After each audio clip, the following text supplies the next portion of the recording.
Oi, pessoal.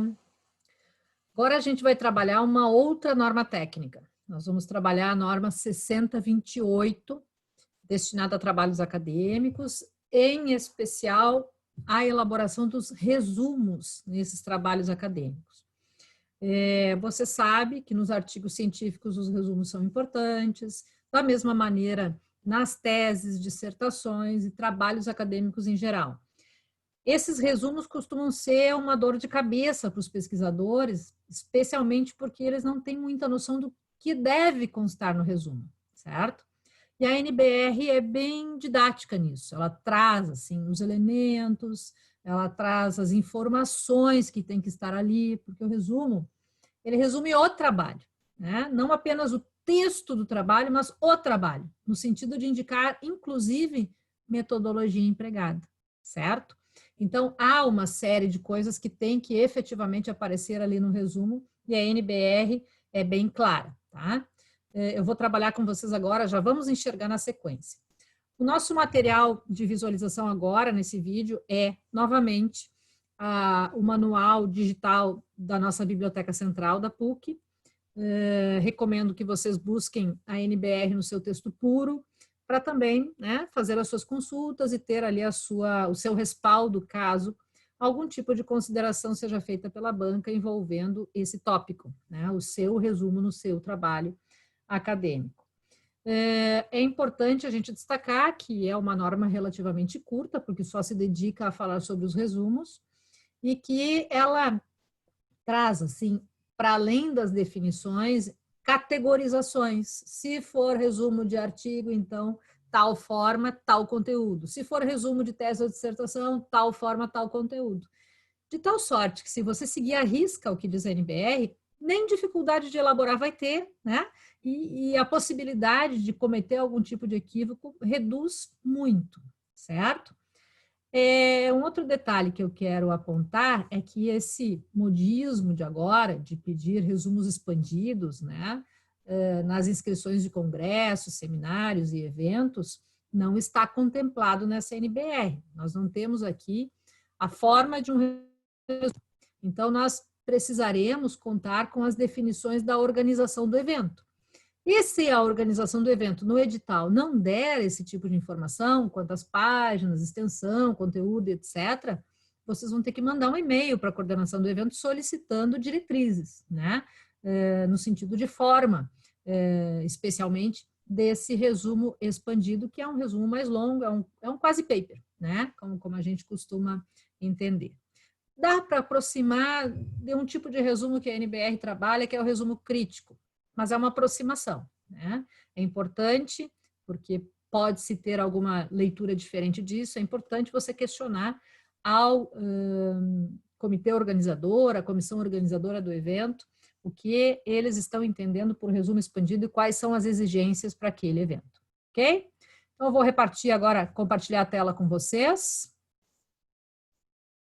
De novo, a gente está no site da Biblioteca Central da PUC, e eu já entrei aqui, então, na norma técnica 6028, fazendo aquele caminho que a gente viu no nosso vídeo da NBR 14724, tá? Então, estamos aqui. Aqui nós temos um pequeno manual digital com a explicitação, né, dessa norma 6028 que trata dos resumos. Aqui vocês têm alguma questão de definições, enfim, um mapa de navegação, tá? E é importante, assim, vocês passarem os olhos por aqui para saber onde está a informação que vocês precisam. Então, aqui a gente tem alguma definição, né? O que é um resumo, é uma apresentação sucinta das partes importantes, dos aspectos importantes de um determinado texto, de um determinado trabalho, tá? Onde usar, basicamente, quem faz pós-graduação trabalha com artigos, com teses, com dissertações. Esses materiais todos trazem essa necessidade do resumo. O paper dependerá, né? Quem encomenda, quem solicita como avaliação de disciplina, por exemplo, vai ter que dizer a você se precisa resumo. Eu acho que sempre é bom fazer, né? O resumo nos traz aquela síntese, aquela certeza de que estamos trabalhando no foco daquele tema, né? o que traz aquele material, a gente consegue explicitar de uma maneira um pouco mais tranquila. Ele nos prepara, inclusive, para fazermos uma abertura de seminário, né? O trabalho versa, o estudo versa sobre tal coisa, assim, assim, assim. Tá? Então, pensem em sempre fazer um resuminho nos seus materiais, mesmo que não se exija expressamente de vocês tal coisa. Bom, aqui na navegação, você já enxerga uma das dúvidas, né? Resposta para uma das dúvidas. Mas onde vai esse resumo, né? Ele vai no início, ele vai no fim, ele vai nos artigos logo depois do nome dos autores, ou ele vai depois da introdução, eu não sei muito bem. E aqui vai dizer exatamente qual é o local dele, né? Trabalhos acadêmicos, teses e dissertações, vocês estão aqui, né? Então, o resumo em português e o resumo em língua estrangeira deve preceder as listas de figuras, de tabelas, se existirem, e o próprio sumário. Atenção para o seguinte, na dissertação são 2 resumos, português e um outro idioma. Na tese são 3 resumos, português e 2 outros idiomas, certo?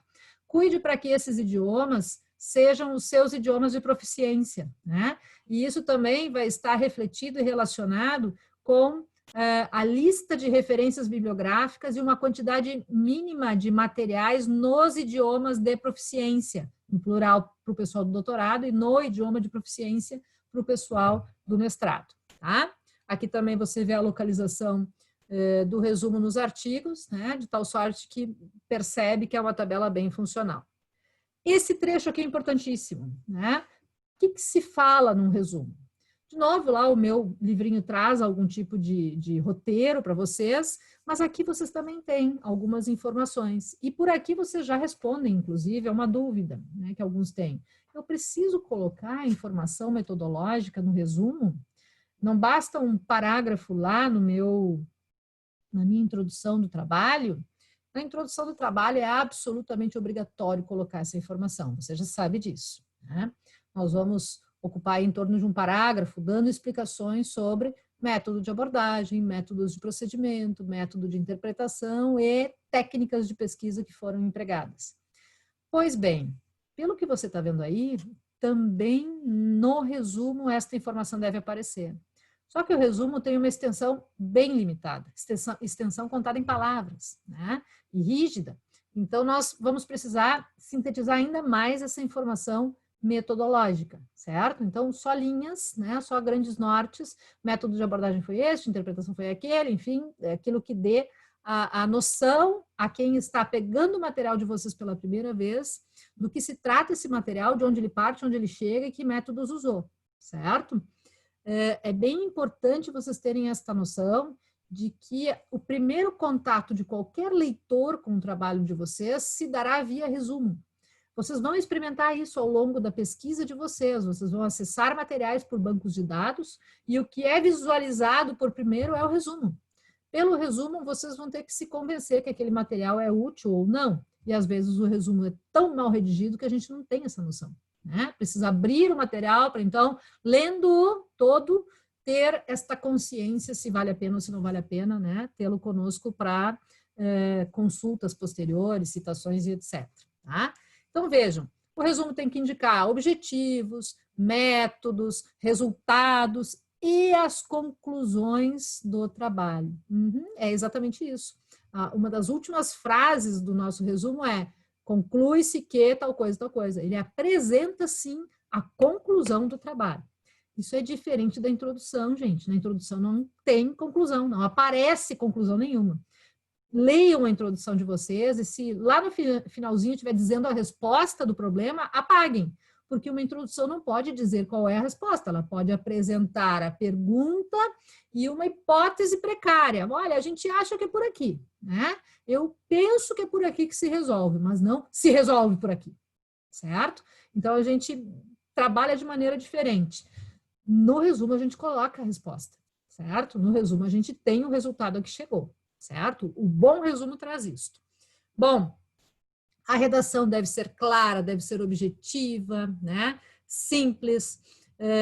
Devemos salientar as peculiaridades do trabalho, especialmente as suas virtudes, né? Vejam ali surgimento dos fatos novos, descobertas importantes, teorias anteriores, contradições descobertas e etc, etc. Né?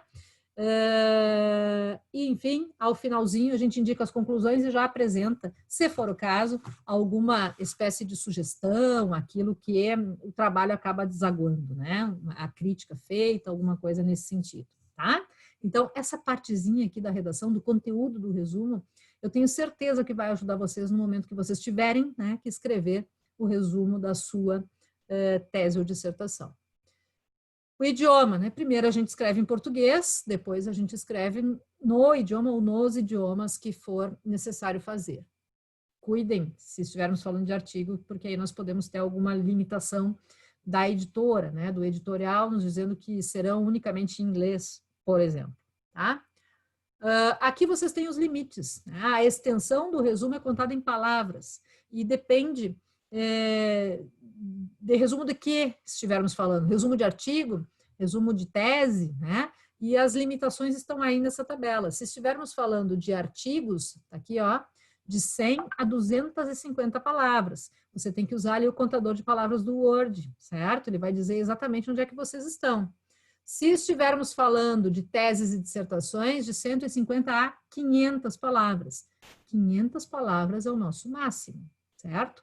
Cuidem para que esse resumo, especialmente em se tratando de tese ou dissertação, não seja inferior a 150 palavras, porque aí ele vai estar pecando por falta de algo, né? Nós precisamos ocupar esse trecho aí entre 150 e 500 para dizer tudo o que temos que dizer. Vejam, a gente precisa trazer justificativa, a gente precisa trazer uma série de informações, chegando até as conclusões, passando pela metodologia, né? Então, talvez seja difícil ficar nas 500 palavras, mas nunca aquém das 150, tá?